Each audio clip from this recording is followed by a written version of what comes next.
Viewers and subscribers, welcome back to the Sports Perspective TV.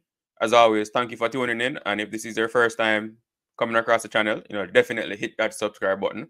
A lot of quality content will be coming your way.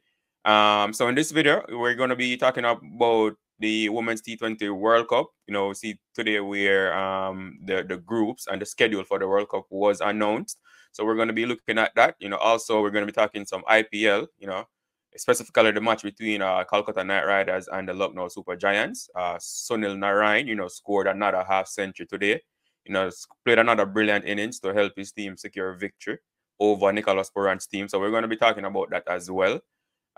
So stick around to the end of the video as we cover all of these topics. So, getting straight into it, the Women's T20 World Cup, it is scheduled to be held this year also, in Bangladesh, running from October 3rd to the 20th. Right, so the Women's T20 World Cup will be also be this year along with the Men's T20 World Cup. It will be in Bangladesh, from the 3rd of October to the 20th of October. And the groups were announced today along with the schedules as well. So we're going to be looking at that. So the final will be played on the 20th, of course, and the semifinals will be on the 18th and the 17th of October. There will be two groups in the group stages. So each group will have five members. So in Group A, we see where defending champions Australia will be in Group A, along with India, Pakistan, New Zealand, and Scotland. Scotland, by virtue of them, they played in a qualifier earlier today, and they defeated Ireland in that match. So they have qualified for the World Cup as well, and will be in Group A with, again, going over the group members. So it will be Australia, the defending champions in Group A, India, Pakistan, New Zealand, and Scotland will be in Group A of the Women's T20 World Cup. In Group B, we'll have the West Indies, of course, South Africa, who were finalists in the previous T20 World Cup won by Australia, England, Bangladesh,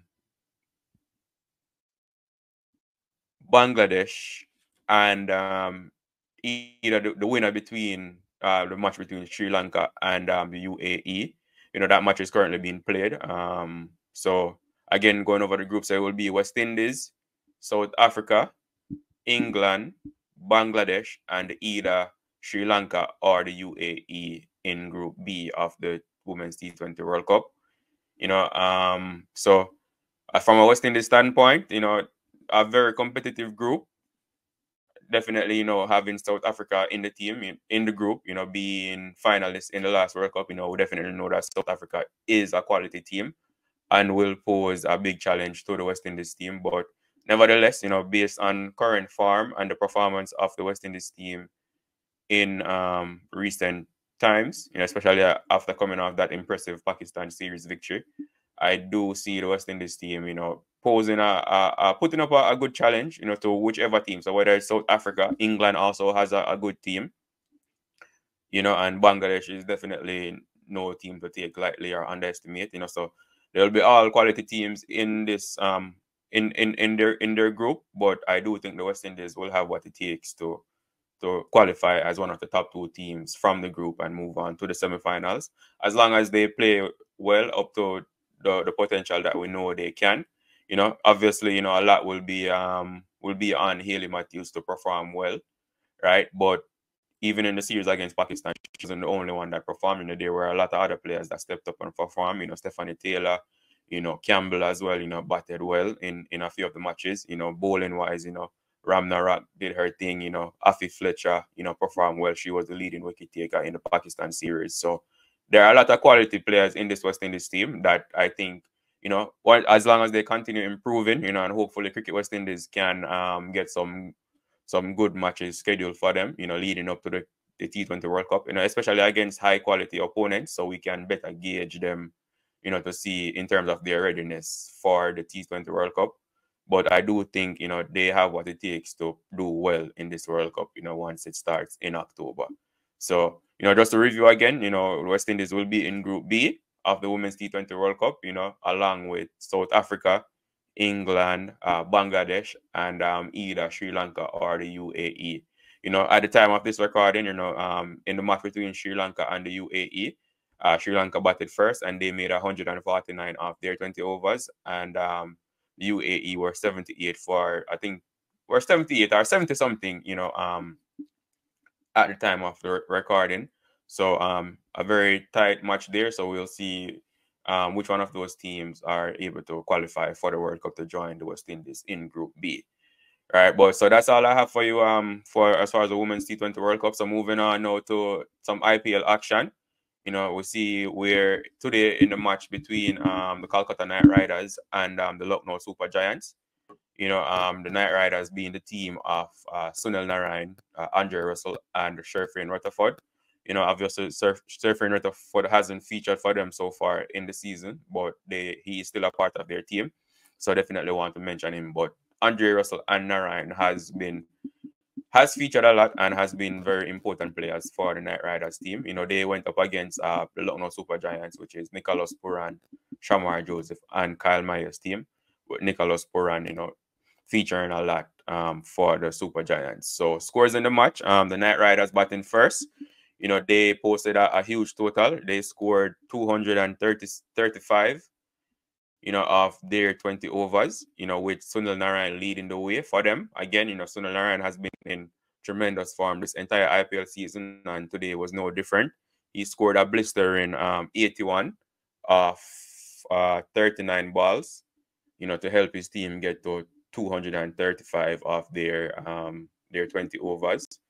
And he was the top scorer for the team. Andre Russell, he also batted, but he scored 12 off 8 balls, so he did contribute, but not as much as we as West Indies fans would like to see him contributing, right? So, but nevertheless, his team won, and that's the most important thing, right? So, yeah, Sunil Narine again scoring another, fast pace, innings, smashing boundaries all over the place. So in his innings, he had 6 fours and 7 sixes in his innings of 81 from 39 balls. So another brilliant performance by Sunil Narine. So the Super Giants, in reply, they were only able to get to 137 all out, in their innings. Nicholas Pooran, he didn't score too much today. He only was able to only score 10 off 8 balls.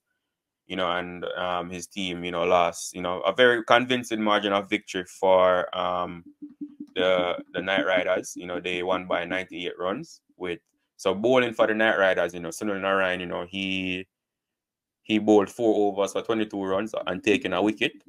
And Andre Russell, he bowled 2 overs, took 2 wickets for 17 runs. Andre Russell was actually the one that got Nicholas Pooran out, with a very nice short ball that Pooran tried to pull and got the edge, and the wicket keeper took the catch.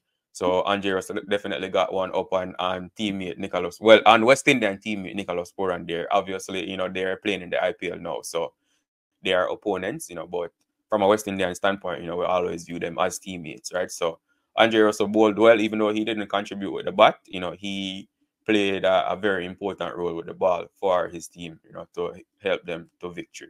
Along with Sunil Narine, so his batting and bowling has been superb for this entire IPL season, and he was the player of the match in this game as well. Obviously with his 81 and his economical, 1 for 22 off his 4 overs. Right. So far in the IPL, Sunil Narine has taken 14 wickets and he scored over 400 runs. So just a brilliant all-round season for Sunil Narine, and it just continues. Surprising with the bat, definitely, especially for me. It's been surprising, his performance with the bat, and a lot of other people, right? And he just continues to score runs. At the top of the order for KKR. So another brilliant batting and bowling performance by Sunil Narine in the IPL today, right? So and with that victory, KKR coming into the match, they were I think they were second in the table. And with this victory, the Super Giants were third, right? But the KKR won the match and the Super Giants lost. So I think KKR are still so with this victory, KKR moved to the top of the table over Rajasthan Royals, on net run rate, right? So, and the Super Giants, they dropped, so they are now in fifth place, after losing this match to the Knight Riders. So a lot of playoff implications, in this match, I'm sure the Super Giants will be hoping that they can find themselves back in the top four, so they can make the playoffs, which is coming up soon, right? But KKR currently are now leading the standings after winning this match. So congratulations to KKR, and better luck next time for Nicholas Pooran and his Super Giants team. But so that's all I have for you in this video, viewers and subscribers. Again, just to recap, the groups for the Women's T20 World Cup were announced today, and West Indies are in Group B along with South Africa, England, Bangladesh, and either Sri Lanka or the UAE, right? And Sunil Narine, his innings of 81 carried his team Calcutta Knight Riders to another victory over the Lucknow Super Giants, which is the team of Nicholas Pooran. Right, so that's all I have for you in this video. As always, thank you for tuning in, and I will see you in the next video.